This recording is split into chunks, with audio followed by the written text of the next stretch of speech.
ça va bien se passer. Oui, peut-être.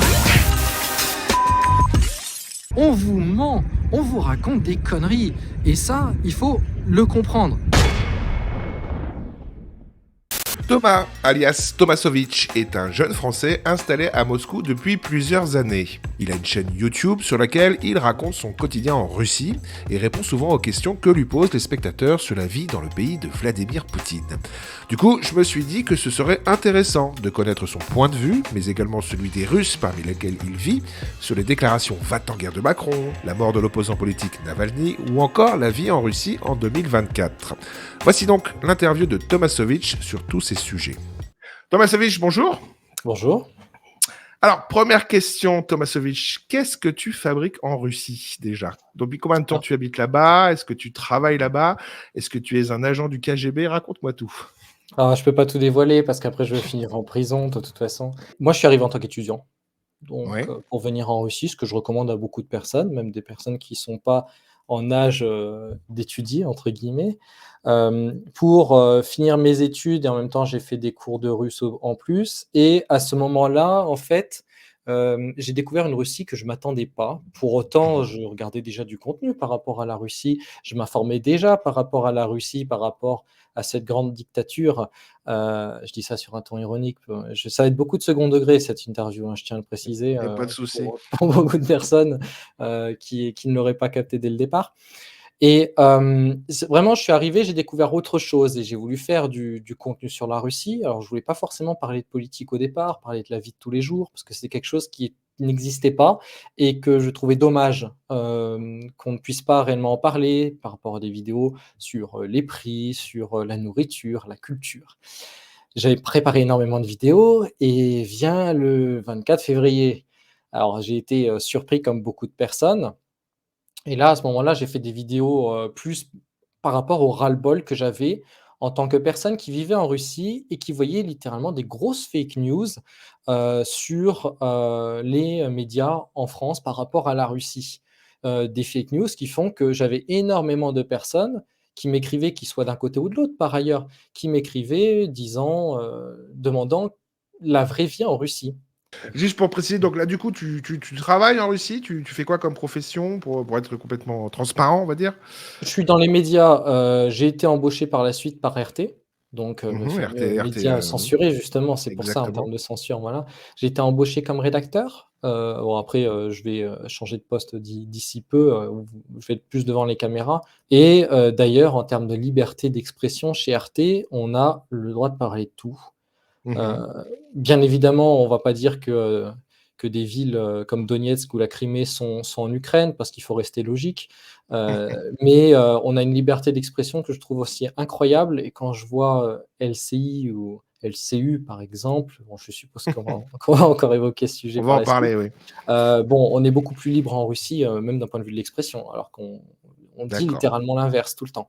Alors, on va commencer avec les questions d'actu. Évidemment, toutes ces déclarations d'Emmanuel Macron assez récentes, notamment sur l'envoi possible de troupes françaises ou européennes ou de l'OTAN en Ukraine. Il n'y a pas de consensus aujourd'hui pour envoyer de manière officielle, assumée et endossée des troupes au sol, mais en dynamique, rien ne doit être exclu. Moi, ce que je voulais savoir, comment réagit la population russe à ce genre d'annonces? D'abord, est-ce que Emmanuel Macron est, on va dire, connu en Russie? Est-ce qu'on écoute ce qu'il raconte?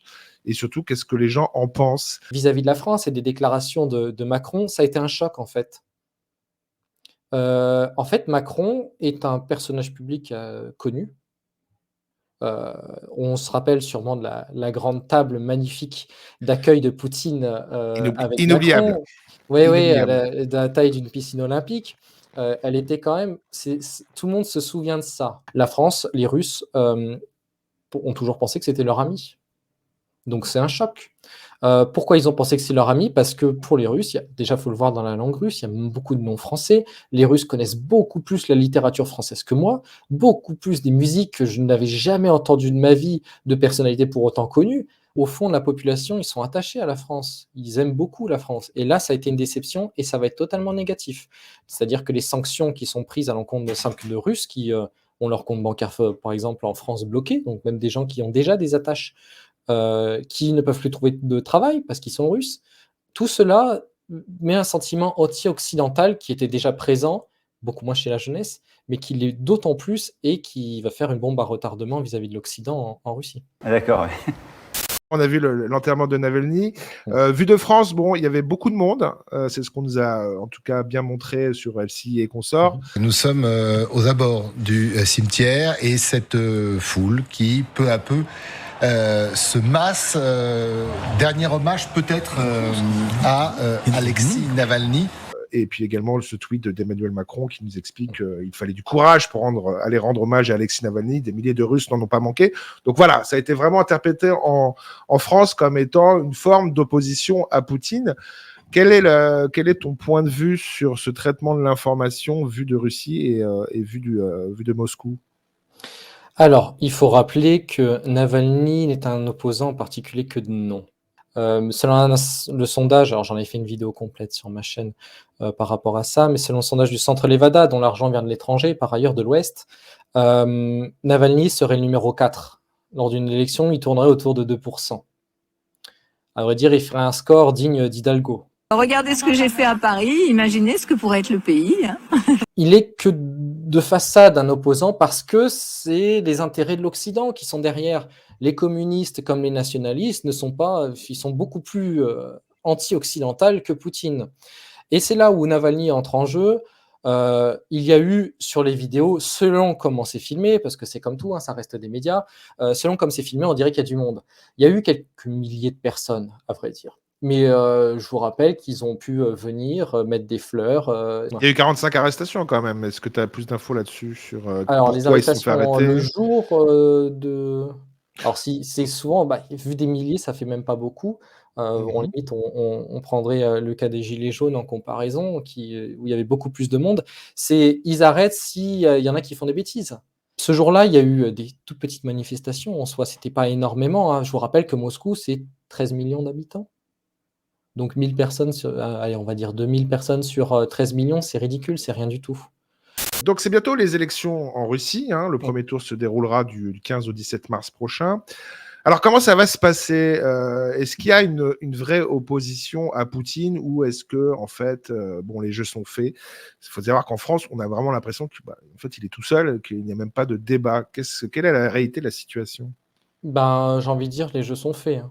C'est en fait l'opposition qu'il y avait aux dernières élections, c'était le communiste Zyuganov et le défunt Zhirinovsky, nationaliste, qui eux avaient un pouvoir, un vrai pouvoir, une vraie aura au sein de la Russie. Et là, pour les deux partis, il y en a un qui est décédé, c'est logique.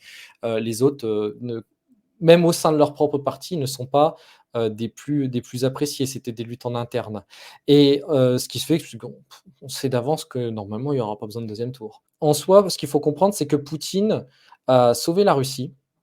Et ça, les Russes en sont très contents. Depuis qu'il est arrivé, les gens sont fiers en fait de leur pays, ce qui n'était plus le cas avant. Sont heureux d'y être, et encore plus quand ils voyagent en Europe. Ils sont très heureux d'y revenir, la plupart. Bon, certains, voilà, peut-être du déni dans le lot, mais quand des Européens, je donne mon cas par exemple, viennent ici, que ce soit des gens pro ou anti-russes, je peux te dire que les gens reviennent et avec une idée totalement différente de la Russie. Alors, il y a des Russies, j'ai envie de dire, il y a Moscou, les grandes villes, et puis il y a le reste. Mais pour un pays qui revient de très loin et en l'espace de 24 ans, du coup, a grimpé aussi haut et arrive à concurrencer autant, ne serait-ce que militairement déjà le cas, et même économiquement, 17 000 sanctions, les gens sont contents, ils sont fiers de leur pays et sont fiers de Poutine qui leur a permis d'arriver dans le bon chemin. Beaucoup pensent que voilà, ils aimeraient peut-être avoir quelqu'un d'autre à la place, changer un peu la tête. Mais pour autant, la population se dit si c'est pour revenir à la période Yeltsin, autant rester avec Poutine. Est-ce que tu peux nous parler un peu de ton quotidien en Russie, en termes d'inflation, en termes de pénurie de produits, en termes de prix de l'énergie? Comment ça se passe pour vous là-bas? Alors là, parce que j'ai payé mon loyer il n'y a pas très longtemps. Donc, je peux te parler de l'énergie, parce que forcément, ça a été payé. Alors, je vis tout seul, dans un 45 mètres carrés à peu près. Je paye eau, électricité, gaz et attends, j'en oublie un, et internet, donc la box internet, 17-18 € par mois. C'est une blague? Et Tu vois, c'est rapporté à ton pouvoir d'achat, c'est-à-dire 17-18 euros, et tu gagnes combien, entre guillemets? Enfin, tu peux me donner une fourchette pour qu'on se fasse une idée hem, si c'est cher ou pas, quoi, finalement. alors, quand on prend alors là, je vais donner le cas que je connais le mieux qui est Moscou, Moscou et alentours. Le salaire moyen, c'est à peu près 1 200 €. Mais pour faire un rapport, en fait, moi, je calcule comme ça, c'est approximatif, hein, il y a des plus, il y a des moins dans tous les côtés. Mais je prends un salaire moscovite ou un prix moscovite, je fais x2 pour avoir l'équivalent en termes de pouvoir d'achat en France et x3 pour avoir l'équivalent parisien. Donc grosso D'accord. modo, c'est comme si je dépensais 34 € par mois en France. Pour Tu vois? donc, Ou, électricité, box, internet et gaz et eau eau, quoi. eau et gaz, exactement. L'essence coûte 3 fois moins cher, le tabac, c'est fait partie des choses les moins chères, 5 fois moins cher. La restauration, c'est à peu près 3 fois. Donc, bah, tu rapportes, tu refais x2 derrière, bon, tu es toujours gagnant. Alors évidemment, si vous voulez acheter un iPhone tous les jours, la Russie, ça va être hors de prix. Mais, si vous voulez ce genre de choses, oui, d'accord. Mais, pour le reste, l'alimentation, c'est beaucoup moins cher. Alors après, c'est sûr que si vous allez au fin fond de la Sibérie où on va gagner 200-300 € par mois, c'est sûr que ça va être plus important. Et en termes de pénurie de produits, est-ce qu'il y a vraiment des choses qui ont disparu des rayons chez vous ou pas? En fait, ça a juste changé de nom la plupart du temps. Coca-Cola, pour prendre que cet exemple, ça a changé de nom. Il y a même des marques qui ont absolument pas changé de nom. Dans l'alimentation, les gâteaux, par exemple, j'ai oublié le nom du groupe, mais des trucs comme Milka, et cetera, ça se trouve sans aucun problème. En fait, ça change de nom. Donc sincèrement, ce genre de départ, je ne vois pas en quoi ça pénalise la Russie, hormis que ça pénalise plutôt le pays, enfin l'entreprise et le pays forcément qui est propriétaire. Donc des entreprises comme Renault qui part pour 1 rouble, ils enlèvent tout. 1 rouble, c'est rien du tout, c'est 1 centime d'euro. Et ben, c'est, directement vos impôts, vu que c'est l'État français qui est en partie, propriétaire de Renault, qui va payer, la misère qui va arriver d'ici quelques années. Bon, tu connais ma chaîne, enfin, tu as regardé un petit peu, c'est une chaîne qui critique beaucoup Emmanuel Macron. Non, c'est pas compliqué, hein. Est-ce que, en toute honnêteté, tu penses que tu pourrais faire le même travail sur Vladimir Poutine en Russie? Est-ce que tu pourrais faire des vidéos où tu te moques, où tu critiques ouvertement Vladimir Poutine? Alors ça dép sincèrement, il y a des médias, d'ailleurs qui étaient financés auparavant par des sociétés d'État, type Medusa, qui est peut-être le plus connu. Il y a des médias qui le font. Heu et en fait, le problème principal, on va dire, en termes de censure, en Russie, c'est, la qualification d'agent de l'étranger. En fait, c'est quelque chose qu'ils ont mis en place depuis des années où pour indiquer, qu'un média ou une personne, dans le cas de blogueurs par exemple, a des fonds venant de l'étranger, donc qui est financé par l'étranger, il faut absolument écrire ou dire, en fonction si c'est une vidéo ou un article, qui sont agents de l'étranger. Voilà, l'identification comme ça. C'est le cas que tu peux avoir, alors pas forcément parce que tu critiques Vladimir Poutine, il y en a qui le font, hein, il y en a qui le font, mais pour autant, ce qu'il faut comprendre, c'est que pourquoi il y en a pas tant que ça qui le font aussi? Parce que la plupart des gens sont d'accord sur beaucoup de choses. Le cas le plus flagrant de chez flagrant, c'est le cas de la Crimée, où il n'y a quasiment aucun parti politique ou aucune personnalité, même Navalny, qui était contre. Parce qu'au sein de la population russe, il y a, des choses, en fait, où ils sont totalement d'accord là-dessus et beaucoup plus qu'en France. Disons que, si on revient à Macron, il y a beaucoup de gens qui détestent Macron en France, mais il a réussi à créer son système pour, voilà, avec, des pseudo-opposants pour pouvoir, être élu derrière, alors qu'il y a un mécontentement énorme. En Russie, c'est pas le cas. Les gens peuvent être mécontents vis-à-vis de leur situation, vis-à-vis qu'ils peuvent plus voyager en Europe, mais, c'est pas pour autant qu'ils vont aller critiquer leur gouvernement, disons que c'est de leur faute. Là, en plus de ça, c'est pas vraiment de leur faute. Donc tu peux critiquer Poutine. Mais forcément, bon, tu auras peut-être, les moins d'argent, de financement, qui pourrait venir de sponsors qui sont souvent des entreprises d'État. La question que je vous pose vaut 1 million d'euros. Si jamais ça chauffe vraiment entre la Russie et la France ou la Russie et l'Europe, toi, en tant que Français, qu'est-ce que tu feras? Si jamais il y a une guerre, tout simplement. Ben, je continuerai mon boulot de réinformation.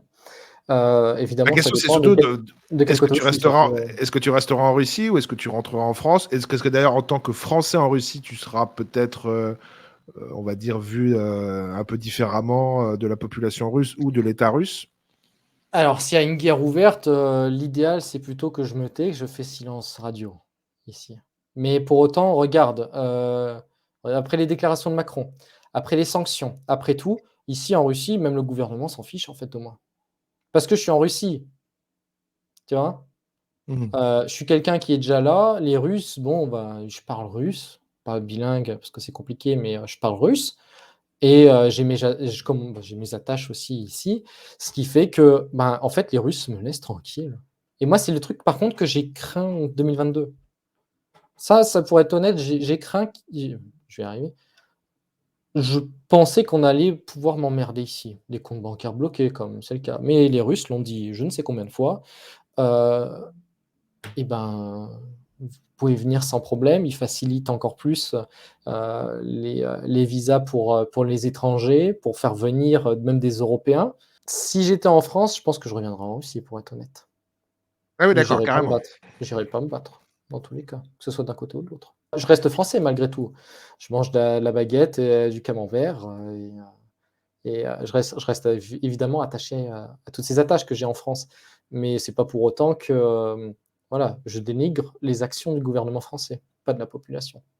Merci encore à Tomasovic de m'avoir accordé cette interview. Ça permet d'avoir un autre son de cloche, une autre vision de la situation actuelle. Alors, on n'est absolument pas obligé de partager son point de vue. L'idée, c'est juste d'entendre, de voir comment un Français qui a fait le choix de vivre en Russie perçoit le régime de Poutine. Et si vous voulez en savoir plus sur Tomasovic et sa vie à Moscou, j'ai mis le lien vers sa chaîne YouTube dans la description de cette vidéo. Toujours à propos de la guerre en Ukraine, j'avais fait une vidéo dans laquelle Dominique de Villepin critique très durement Macron pour ses déclarations va-t-en-guerre.